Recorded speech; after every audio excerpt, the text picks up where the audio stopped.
thank you for listening and supporting the Daily Memphian. Sign up for one of our many free newsletters and breaking news alerts at dailymemphian.com/email to receive the latest local news stories impacting our community. Our weekly newsletters cover everything from sports to arts and culture, business, food, and more, along with daily updates of all the news we publish each day. Sign up or manage your email preferences at dailymemphian.com/email.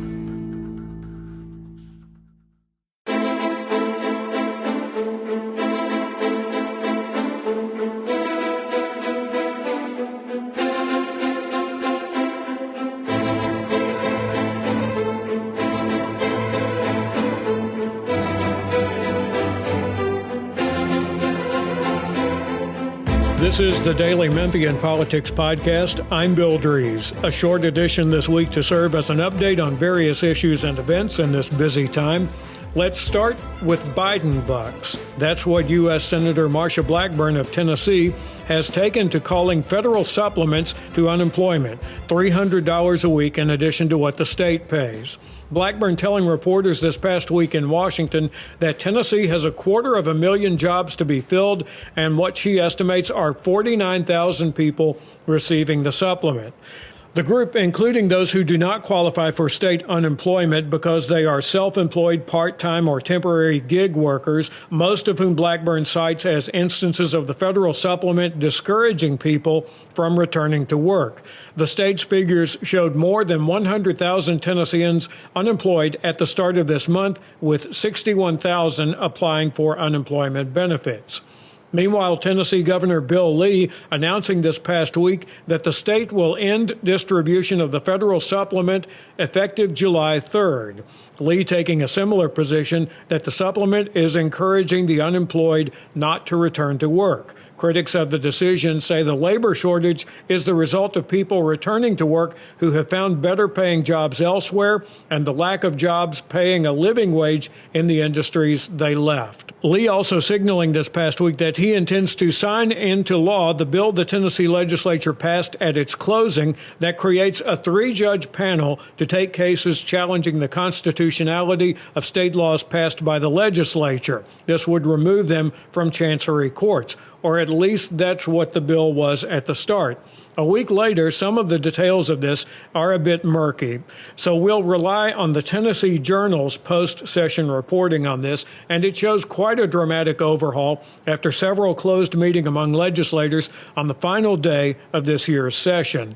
What passed was cases remaining with a local Chancery Court judge, meaning Davidson County Chancery Court, would still be involved since that is where most of the cases challenging state laws originate. But joining that chancellor would be 2 more chancellors from the other 2 grand divisions of the state and appointed by the Tennessee Supreme Court, not the governor, as the original bill held. A majority of the 3 judges decides the case at the trial level, which is how appellate courts in the state decide cases.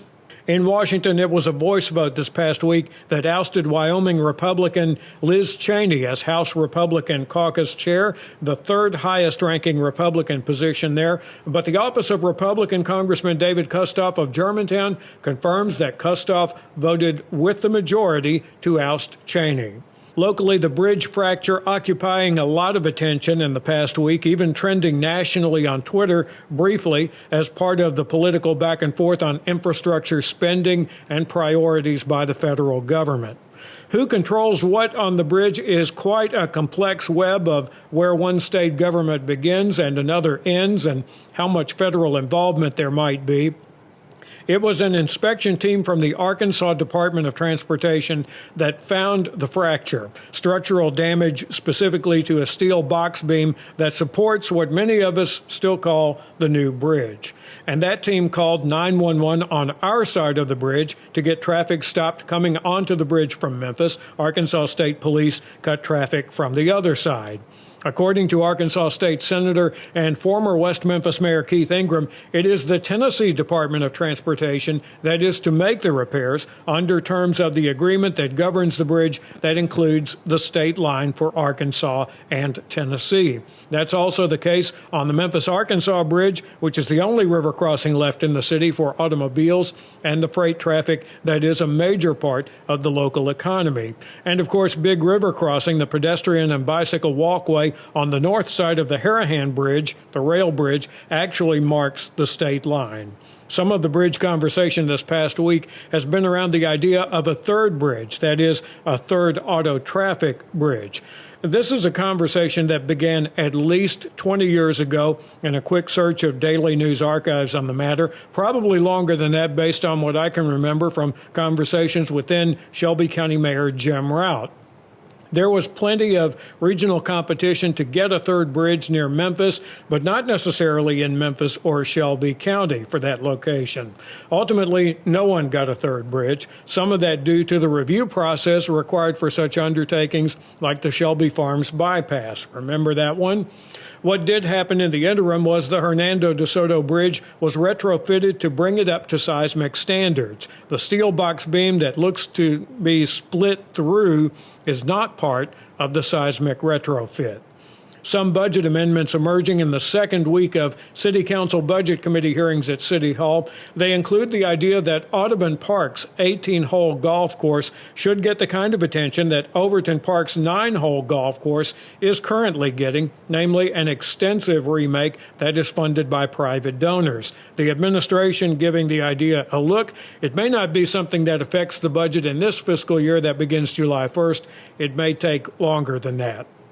The park's budget, meanwhile, includes a pilot program for park rangers, a set of 5 full-time positions to work with a larger group of part-time employees across the city's system of about 160 parks. The rangers would not be the interpretive kinds of rangers you see in the national parks system, nor the ticket-writing focused quasi-law enforcement rangers seen in other cities, but probably something that is in between. Meanwhile, more funding for the Memphis Area Transit Authority for the city's bus system remains a very likely city budget amendment. The question for council members, though, is where to get the money from. And as in most budget amendments, the answer is likely trimming a group of other budget line items to come up with whatever the total amount is that has 7 votes. MATA CEO Gary Rosenfeld outlined a minimum start of $4 million in new funding toward the $35 million Transit Vision plan that's been on the shelf for quite a few years, so long that its costs have grown from an original dollar figure of $30 million. Ford responding to County Mayor Lee Harris's description on Behind the Headlines of last year's county budget season by saying, quote, "We are not drunken sailors." Ford also indicating he will be proposing a look at some county fees during his own budget deliberations this spring as a way to create new county revenue. The county clerk's office on the road to raising data processing and motor vehicle fees as a way of funding long-sought pay raises Clerk Wanda Halbert has pushed for. As in the past, the dollar amount is smaller than Halbert has advocated for. The original plan was to get the money from the county's fund balance or reserve, the same fund balance that Harris is proposing to restore with a $19 million payment in the new budget. The same fund balance used by the commission in building its own budget a year ago after rejecting Harris's original budget plan and the spending that prompted Harris to compare the commission to drunken sailors on a 3-day leave. Ford and Commissioner Van Turner working out a compromise to raise the fees, but it's on shaky ground after Halbert insisted her office still needs more.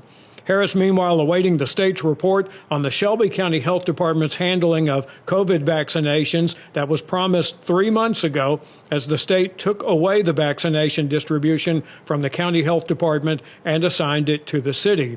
Harris says aside from some wasted doses during the winter storms, he has seen nothing to validate claims of lost or stolen vaccine made by the state. Former Memphis police officer William Skelton charged with official oppression by a Shelby County grand jury for a 2019 incident reported on earlier this year by the Daily Memphian through the University of Memphis Institute for Public Service Reporting. Skelton has pleaded not guilty. Body camera footage showed him spraying pepper foam on a handcuffed suspect for kicking the inside of his patrol car. At one point in the footage, Skelton positioned himself in front of another officer's body camera and acknowledged he foamed the suspect. The case in this brought by a conduct review team in the district attorney's office. The indictment was returned in November, and Skelton turned himself in for booking in December. We talked last time about the recertification of property tax rates in Memphis and Shelby County and how there might be some city council members and county commissioners who are in the mood to go for a tax hike once the recertified rates drop to account for an increase in property values with this year's reappraisal for taxation purposes countywide. Well, that idea has some currency elsewhere in the county. Bartlett aldermen, by the reporting of our Omer Yusuf, have approved on the first of three readings a $1.75 property tax rate there, lower than the current rate of $1.83, but 24 cents more than the recertified rate of $1.51. $1.51 is the rate that produces the same amount of revenue as the existing rate based on the 2017 reappraisal. By law, the first reading vote on the recertified rate of $1.51 was a separate vote from the tax hike vote. City Hall's budget season here in Memphis, our topic this week on WKNO's Behind the Headlines. Our guests are Shirley Ford, Chief Financial Officer for the City of Memphis, and City Council Budget Committee Chairman Worth Morgan. We discuss the possibility of a tax hike once a new lower recertified property tax rate is set here, MATA funding, and the rules for American Rescue Plan funding that is a considerable factor in the city's overall financial picture. You can hear the program on the Behind the Headlines podcast. Subscribe to the Daily Memphian at dailymemphian.com. You can subscribe to this podcast and our others at Google Podcast, iTunes, Spotify, and Stitcher. I'm Bill Dries. The Daily Memphian Politics Podcast is produced by Kix Patterson.